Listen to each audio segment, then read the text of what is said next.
ပရိသတ်များအားလုံးပဲမင်္ဂလာပါရှင်။ကျမတို့ရဲ့ Clover Audio Book Channel မှာပြန်လည်ကြိုဆိုလိုက်ပါတယ်။ကျမတော့တင်ဆက်သူဝေပါ။ကျမဒီနေ့တင်ဆက်ပေးသွားခြင်းတဲ့ဝတ္ထုကောင်းလေးတစ်ပုဒ်ကတော့ဆရာလေတွင်သားစောချီရေးသားထားတဲ့ယာရုကိုသာကတော့သူဆိုတဲ့ဝတ္ထုတိုလေးပဲဖြစ်ပါတယ်။ဒီဝတ္ထုတိုလေးကိုမစတင်ခင်ကျမတို့ရဲ့ Clover Audio Book Channel လေးကို Like and Subscribe လုပ်ပြီးအားပေးထားဖို့မမေ့ပါနဲ့ရှင်။ဆရာဆိုတာဓာတ်သွေးကြောင့်နဲ့တူတယ်။အမွှေးတိုင်နဲ့တူတယ်။ဖျောင်းတိုင်နဲ့တူတယ်ဟုဆိုကြ၏။ထိုနှိုင်းရှင်ချက်များကိုဆရာဦးတင်မင်းသဘောမကျ။ဓာတ်သွေးကြောက်သည်မိမိကိုယ်ကိုအပေါ်ပါခံ၍ဓာတ်ကိုထက်စေသည်။အမွှေးတိုင်သည်မိမိကိုယ်ကိုအလောင်ကျွမ်းခံ၍သူတို့ဘာကိုအမွှေးနှံပေးရသည်။ဖျောင်းတိုင်သည်သူတို့ဘာကိုအလင်းရောင်ပေးရင်မိမိကတော့တဖြည်းဖြည်းတိုး၍ပျောက်ကွယ်သွားသည်။ကျောင်းဆရာကြီးဘဝကိုအမွန်းတင်ဂုဏ်ပြု၍ပြောခြင်းသာဖြစ်တော်လေထိုနှိုင်းရှင်ချက်များမှာကျောင်းဆရာဘဝသည်ကျောင်းသားများကိုပညာသင်ပေးရင်လုံပါရသည်ဟုသောအဓိပ္ပာယ်တက်ရောက်နေ၍ဦးတင်မင်းမကြိုက်ခြင်းဖြစ်အမှန်စင်စစ်ကလေးများကိုပညာသင်ပေးရခြင်းဖြင့်ကျောင်းဆရာမှာပွန်းပေရောပါသွားခြင်းမရှိလောင်ကျွမ်းသွားခြင်းလည်းမဟုတ်ပါတဖြည်းဖြည်းတူပြီးလုံပါသွားခြင်းလည်းမရှိပါပညာဆိုသည်မှာမြေမြပင်ပေးပြီးရောပါသွားသည်ဟု၍မရှိမိမိကိုယ်တိုင်ထပ်မံမဖြည့်ဆည်းနေမတိုးတက်ရုံသာရှိတပည့်များသည်အတန်းစဉ်အဆင့်ဆင့်ကိုတိုးတက်သင်ကြားသွားခြင်းဖြင့်ဆရာထက်ကြီးမြတ်သွားသည်မှာဆရာတော်ဝမ်းသာဂုဏ်ယူစရာသာဖြစ်ပါ၏မိမိကမူလာရန်သင်ဆရာဖြစ်လင်တပည့်များကိုမူလာရန်ဆင်တက်ကျွမ်းအောင်စေတနာထားပြီးသင်ကြားပေးရုံသာရှိသည်ထိုကလေးများအလယ်တန်းရောက်သွားတော့နောက်ထပ်မူလာရန်ကလေးများထပ်မံရောက်လာကြလိမ့်မည်ထိုကလေးများကိုဆက်လက်ပြီးစေတနာထားပြီးသင်ကြားရပေလိမ့်မည်အလေတန်းဆရာလည်းမူလာတန်းအောင်မြင်၍တက်လာသောတပည့်များကိုအလေတန်းပညာသင်ကြားပေးရလိမ့်မည်ဤနည်းအားဖြင့်အထက်တန်းပြဆရာတက္ကသိုလ်ဆရာတို့သည်တပည့်များကိုလက်ဆင့်ကမ်း၍တဆင့်ထက်တဆင့်တိုးမြင့်အောင်မြင့်တင်ပေးကြရလေသည်ဘွဲရသောတပည့်များယာရုကုန်တင်နှင့်ကြီးမြတ်လာသောတပည့်များကိုတွေ့မြင်ရခြင်းအတွက်မူလာတန်းပြဆရာအလေတန်းပြဆရာသည်အားငယ်ဝမ်းနည်းစရာမဟုတ်ပါတပည့်အတွက်မူရိတာသာဖြစ်ရ၏တပည့်များစွာတို့ကလည်းမိမိတို့ဆရာကိုဆရာဖြစ်နေတာလေးစားကြပါ၏သို့တော်ထိုတပည့်များထဲမှာရွှေမိုးအောင်လိုတပည့်မျိုးများပါလာနေလေဆရာဦးတင်မင်းခွင့်လွှတ်နိုင်ပါ၏ထိုတပည့်မျိုးအတွက်ကိုဘဝကိုလည်းစိတ်မပြတ်ကြံတပည့်များကိုလည်းစေတနာမကွမ်းဦးတင်မင်းကျောင်းထွက်လက်မရစာမေးပွဲအောင်ပြီးတော့ဖခင်ဖြစ်သူကမူလာတဲ့ကျောင်းမှတက်ပြည့်အငိမ့်စားယူရသည်ထိုကြောင့်မိဘ၏အချိန်နှင့်ရအလေတန်းပြဆရာဝင်လုံးရသည်ပထမနှစ်တွင်9တန်း6တန်းကလေးများကိုသင်ရသည်ကျောင်းဆရာအလုပ်တွင်စိတ်ဝင်စား၍ကလေးများအားပညာသင်ပေးရသည်ကိုဦးတင်မင်းပျော်ရွှင်ကြည်နူးမိလုတ်တန်လေးနေရမှ9တန်းထိသင်ရသည်ထိုနှစ်မှာပင်ရွှေမိုးအောင်ကဦးတင်မင်းသင်ရသော9တန်းမှတပည့်ဖြစ်လာ၏ရွှေမိုးအောင်၏မိဘများသည်ဦးတင်မင်းတို့၏ဖြူးမြူစားတီသားများမဟုတ်အစိုးရဝန်ထမ်းအရာရှိဖြစ်အလုပ်တာဝန်ရပြောင်းရွှေ့လာခြင်းဖြစ်ရွှေမိုးအောင်စာကျိုးစားသည်စာတော်သည်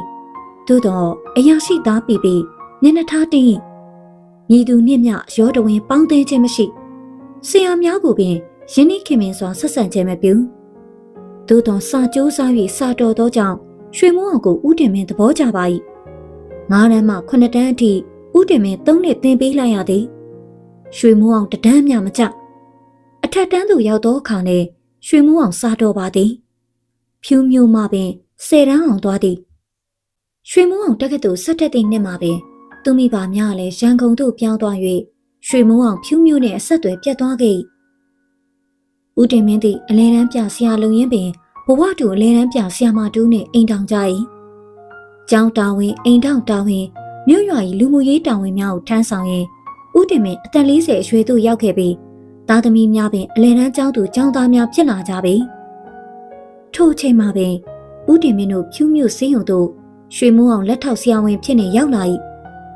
ဒေါက်တာရွှေမိုးအောင်ဖြစ်လာ၏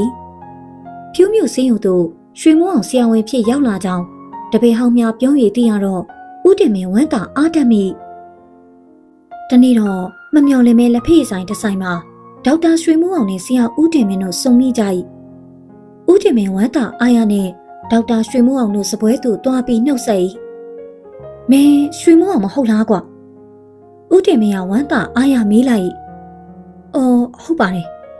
ရွှေမိုးအောင်ကထိုင်လျက်မှပင်တည်ငြိမ်သောအတန်နဲ့ဖြေသည်အေးကွာမင်းဖြူဆရာဝန်ဖြစ်နေရောက်လာတဲ့ကြားလို့ဆရာဝမ်းသာတယ်ကွာဟုတ်ကဲ့လိုတဲ့ကူညီရှင်ပြောပါရွှေမိုးအောင်ကအတန်မှန်မှန်နဲ့မင်းပြောသည်အေးကျေးဇူးပါပဲကွာလိုအပ်တဲ့အကူအညီရှင်ပြောပါဆိုသောစကားအတွက်ဆရာဦးတင်မင်းအားတက်သွားသည်သို့တော်စကားဆက်ပြောနေရင်မှပင်ဦးတင်မင်းရှင်ထဲမှာတခုခုလုံးနေတယ်လို့ခံစားရသည်ရုတ်တရက်တော့ဘာလို့နေမှန်းမသိသေးရွှေမိုးအောင်ကြီးဆက်ဆံမှုမှာလှိုက်လဲဝမ်းသာမှုမရှိပေမဟုတ်ဒါသူ့တဘာဝပဲဦးတင်မင်းနားလေခွင့်လို့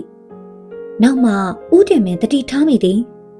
ဆရာဟူသောနန်းပုတ်ကိုရွှေမိုးအောင်လုံးဝအသုံးမပြုခြင်းဖြစ်သည်ရွှေမိုးအောင်နဲ့လက်ဖက်ရည်ဆိုင်မှာတွေ့ပြီးနောက်2 လခန့်အကြာတွင်ဦးတင်မင်းတားငယ်လေးမျက်စိနာယောဂါကြောင့်ဆရာဦးတင်မင်းဆေးရုံသို့ကလေးကိုသွားပြသည်ဒေါက်တာရွှေမိုးအောင်နဲ့အစဉ်သင့်ပင်တွေ့ပါ၏ဒုတိယအကြိမ်စုံရခြင်းဖြစ်သည်အော်လာပါခမကလေးပါဖြစ်လို့လေရွှေမိုးအောင်ကခီးဦးကျိုစကားပြောပါသည်ဆရာဟူ၍မခေါ်အေးကွာငါကလေးမျက်စိနားနေလို့ကြည့်ပေးပါဦးဦးတင်မင်းကလည်းတတိထားပြီးငါကလေးဟုပြောသည်ဆရာကလေးဟုမသုံးသူမခေါ်ခြင်းသည့်ဆရာဟုသောနံပုတ်ကိုကလည်းထည့်ပြီးမပြောချင်ပါဒေါက်တာရွှေမိုးအောင်ကဆရာဦးတင်မင်းတားငယ်ကိုတေးသေးချာချာကြည့်ရှုပေးသည်သူကိုယ်တိုင်မျက်စင်းခတ်ပေးသည်အိမ်မှာခက်ရန်အတွက်မျက်စင်းတစ်ပူးကိုလည်းပေးလိုက်သည်ဒီမျက်စင်းကိုအိမ်မှာ4 နာရီချတစ်ချိန်ခတ်ပေးပါတက်တာနဲ့မတက်တာဘူးဆိုတာလေမနှက်ပြန်လာပြပါအောင်အေးကျေးဇူးတင်ပါတယ်ကွာပြန်လိုက်ပါအောင်မေဆရာဦးတင်မင်းကလေးကိုလက်ဆွဲပြီးပြန်ခဲ့သည်ဒေါက်တာရွှေမိုးအောင်ပေးသောမျက်စင်းဒေါက်တာရွှေမိုးအောင်၏ကုသမှုဖြင့်ပင်ကလေးမျက်စိနာပျောက်ခဲ့ပါ၏ဆရာဦးတင်မင်းနှင့်ဒေါက်တာရွှေမိုးအောင်တတိယအချိန်ဆုံရသည်ဟာတပည့်ဟောင်းတူဖြစ်သူကောင်းမြင့်အလူမှာကောင်းမြင့်သည်ဖြူးမြူမှာလူကုန်တန်တစ်ကုန်တဲ့တူဖြစ်တယ်လို့အဝေးပြေးကားများလေးထောင်ထား၏ထို့ကြောင့်သူ့အလူမှာကြီးကျယ်ပြီးလူလဲစီကားလာသည်ဆရာဦးတင်မင်းရောက်သွားတော့ကောင်းမြင့်ကိုရိုင်းကအလူမန်းတဲ့အပေါက်မှထွက်ကြသည်ဆရာလည်းနောက်ကျလိုက်တာလာဆရာတော်ပဲမန်းတက်ထဲမှာဆရာတပည့်တွေအတော်ဆုံရောက်နေကြတယ်ကောင်းမြင့်သူမဟုတ်အလူတကာဦးကောင်းမြင့်ကဆရာဦးတင်မင်းလက်ကိုရင်းနှီးခင်မင်စွာစုပ်ကိုင်ပြီးမန်းတက်ထဲသို့ခေါ်သွားလေသည်ကောင်းရင်ပိုင်းကြကြကော်စိုးတစ်ချက်ပေါ်တွင်ထိုင်နေကြသောဝိုင်းသူဦးတင်မင်းကိုကောင်းမြင့်ကပို့ပေးသည်ဟောဆရာပါလားလာဆရာဒီဘက်မှာထိုင်ဆရာဘိုးတရားရုံးရှိနေဖြစ်သောတပည့်ဟောင်းကျော်ထွန်းကထောင်၍ကြိုသည်ကင်းသားဆယ်စီမံကိန်းမှာအင်ဂျင်နီယာဖြစ်နေသောတာတွေးရနေရာဖယ်ပေးသည်ဦးတင်မင်းထိုင်လိုက်တော့ထိုဝိုင်းတွင်ရောက်နေသောဒေါက်တာရွှေမိုးအောင်ကိုတွေ့ရသည်။အော်မောင်ရွှေမိုးအောင်လေးရောက်နေပြီကိုဦးတင်မင်းကနှုတ်ဆက်လိုက်သည်။ဟုတ်ကဲ့ကျန်တပည့်ဟောင်းများကငယ်ဆရာနှင့်ဆုံရ၍ကလေးစိတ်ပေါက်ကုန်ပြီးရှင်းအောင်နှောင်းပြများပြောကြရေးကြနှင့်ဝိုင်းစီနေသည်။ဆရာဒီကောင်လေးတိတ်ဆူနေပြီဆရာကျွန်တော်ချိန်လုံးသွားယူလိုက်ရမလား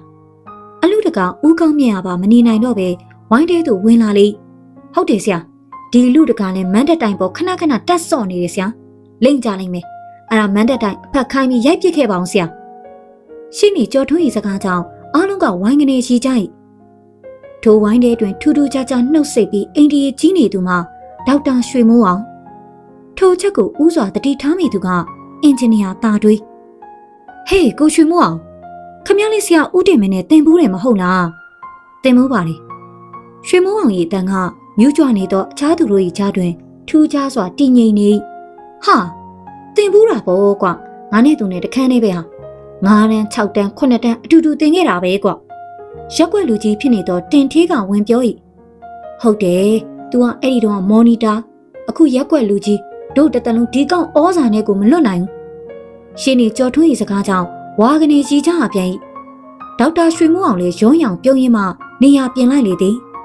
ကိုကောင်းမြင့်ကျွန်တော်ပြန်တော့မယ်ဒေါက်တာရွှေမိုးအောင်အလူတကာကိုနှုတ်ဆက်လိုက်သည်ဟင်မောင်ရွှေမိုးအောင်ပြန်တော့မလားစောပါသေးတယ်ဆရာဦးတင်မင်းကအပျော်ဝိုင်းလေးမပြတ်ချင်သေးဆေးရုံမှာဂျူတင်ဝင်ဆရာရှိသေးလို့ပါအေးကွာငါတို့ကကိုမျိုးကိုရွာမှာတငယ်ချင်းပြန်ရောက်လာတာကိုတိတ်ဝမ်းတာနေကြတာအလူတကာကောင်းမြင့်ကတငယ်ချင်းဆရာဝန်မှုအားကိုးနေလူတဲ့ကူညီရှင်ပြောပါအားလုံးကိုပြောတာပါဒေါက်တာရွှေမိုးအောင်ကအားလုံးဘက်သို့လှည့်ပြောလေသည်ငါတို့ကတော့ငယ်ပါသေးတယ်ကွာ ဆရာကူညီလို့ရင်လေမင်းကူညီပါကွာတင်ထေးကဆရာအတွက်ပြောသည်ဟာရပါတယ်လူရင်ပြောပါဒေါက်တာရွှေမိုးအောင်ကဆရာကိုလှမ်းကြည့်ပြောသည်ဟေးမင်းတို့တခုတတိထားမိကြသလားကွာဒေါက်တာရွှေမိုးအောင်ထွက်သွားပြီးတင်နဲ့ရှေ့နေကြော်ထုံးကပြောသည်ဘာလဲပြောငါတတိထားမိတယ်တင်ထေးတန်ကမာသည်ဟိုကောင်ဆရာရောက်လာကြတဲ့ကမရင်းနှီးသလိုပဲခက်စိမ့်စိမ့်ကြီးကွာပြီးတော့လေခဏနဲ့ထပြန်သွားတယ်ကြော်ထွင်းလေတန်ကမကျေနပ်တန်ဟုတ်တယ်နောက်ပြီးတော့ဆရာလို့တခွန်းမှခေါ်မသွားဘူးတင်ထေးဒေါသတန်ငါလည်းတတိထားမိတယ်ဒီကောင်ဆရာဝန်ဖြစ်လာတော့ကို့ငယ်ဆရာကိုဆရာလို့ခေါ်ရမှာဝင်လင်းနေသလားမသိဘူးအင်ဂျင်နီယာတာတွေးမှတ်ချက်နေကြအောင်ကွာဆရာတာငယ်မျက်စိနာလို့ဆေးရုံသွားပြတာသူကိုယ်တိုင်ဂရုတစိုက်လုပ်ပေးပါတယ်အဲ့ဒီလိုတော့ကူညီပါတယ်ကွာဆရာဦးတင်မင်းကတပည့်တို့ကိုအမျက်ဖြေလိုက်သည်အဲ့ဒီလိုတော့ဆရာနဲ့စကားပြောတဲ့အခါဆရာလို့ခေါ်လာဆရာရှင်နေကြော်ထွင်းရှင်နေပြီးသားတော်မေးဆရာဦးတင်မင်းနှုတ်မှမဖြေခြင်း၍ပြုံး၍ခေါင်းရမ်းပြလိုက်သည်နေပါအောင်ကွာသူရောက်ပြီးတစ်လလောက်မှာဆရာဦးတောင်းတင်ဆရာဦးတင်ထွန်းတို့နဲ့သူရဲ့ငါရဲ့ကားစိတ်ထမင်းဆိုင်မှာစုံဘူးတယ်အဲ့ဒီတော့ကတော့ဆရာဦးတင်ထွန်းနဲ့ဦးတောင်းတင်ကိုဆရာလို့ခေါ်သားပဲအလူတကာကောင်းမြင့်ကစင်းစင်းဆာဆာပြော၏ဟာဟုတ်ပြီဦးတင်ထွန်းကအခုထက်တန်းကျောင်းဟုတ်ကွာဦးတောင်းတင်ကလည်းကျောင်းဆရာအထွက်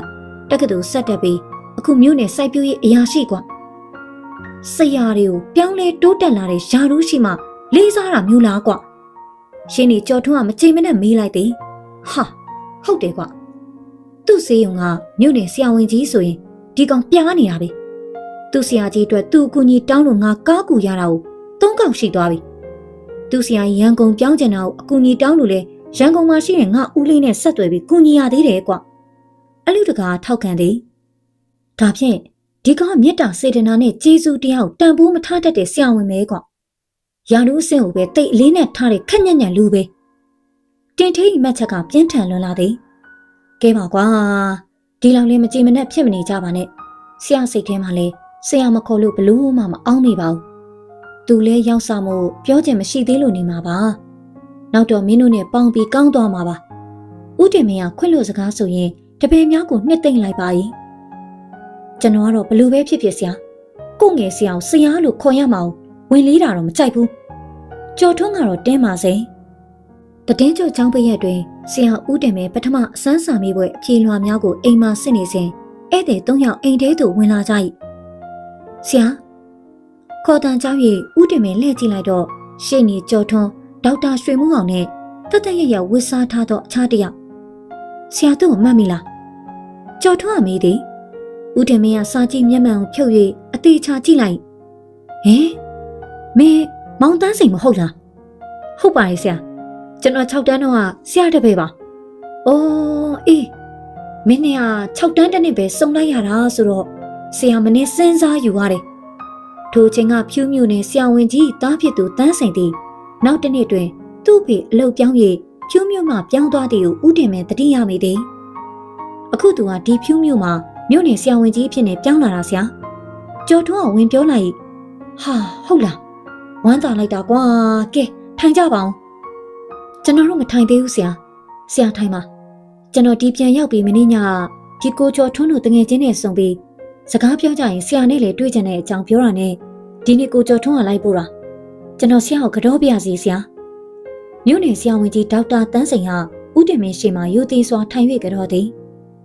ကျွန်တော်လည်းကတော့ပါတယ်ဆရာရှင်နေကျော်ထွန်းမှာထိုင်၍ကတော့၏ဒေါက်တာရွှေမိုးအောင်မှနောက်နားတွင်ရက်နေရင်မှမျက်စိမျက်နှာပြက်လာပြီးသူ၏ဆရာမြို့နယ်ဝင်ကြီးပေးမှထိုင်၍ဆရာဦးတင်မင်းကိုကတော့လိုက်ပါသည်ဆရာဦးတင်မင်းကတပည့်များကိုကြည့်၍စူများပေးနေ၏ရှေ့နေကျော်ထွန်းကဦးသုံးချိန်ချပြီးဆရာမျက်နှာကိုမော့ကြည့်၍ပြုံးပြလိုက်၏ထိုပြုံး၏အတိတ်ပဲအကျေပြန့်ကိုဦးတင်မင်းနားလည်လိုက်ပါသည်ထို့ထပ်ပူပြီးရှေ့နေကျော်ထွန်းတီကောင်းမှသိမြင်ဖြစ်သောအချက်တစ်ချက်ကိုလည်းသိလိုက်ပါသည်ဒေါက်တာရွှေမိုးအောင်ကတော့ဒီမှာသူ့ကိုဦးတည်နေတော့လေအမှန်စင်စစ်တော့ဒေါက်တာတန်းစိန်မြို့နယ်ဆရာဝန်ကြီးဟူသောယာရုဂုံတင်ကိုသာဖြစ်သည်ဟု၍ဟုတ်ကဲ့ပါရှင်ကျမဒီနေ့တင်ဆက်ပေးသွားခဲ့တဲ့ဝိထုကောင်းလေးကတော့ဆရာလေတွင်သားစောချစ်ရေးသားထားတဲ့ ရာထူးကိုသာကတော့သူဆိုတဲ့ဝိထုတူလေးပဲဖြစ်ပါတယ်။နောက်နေ့တွေမှာလည်းအခုလိုမျိုးဝိထုကောင်းများစွာကိုတင်ဆက်ပေးသွားမှာဖြစ်တဲ့အတွက်ကျမတို့ရဲ့ channel လေးကို like and subscribe လုပ်ပြီးအားပေးထားဖို့မမေ့ပါနဲ့ရှင်။အဆုံးထိနားဆင်ပေးတဲ့အတွက်အထူးပဲကျေးဇူးတင်ရှိပါတယ်။နောက်နေ့ဗီဒီယိုလေးတွေမှာပြန်လည်ဆုံတွေ့ကြပါစို့လားရှင်။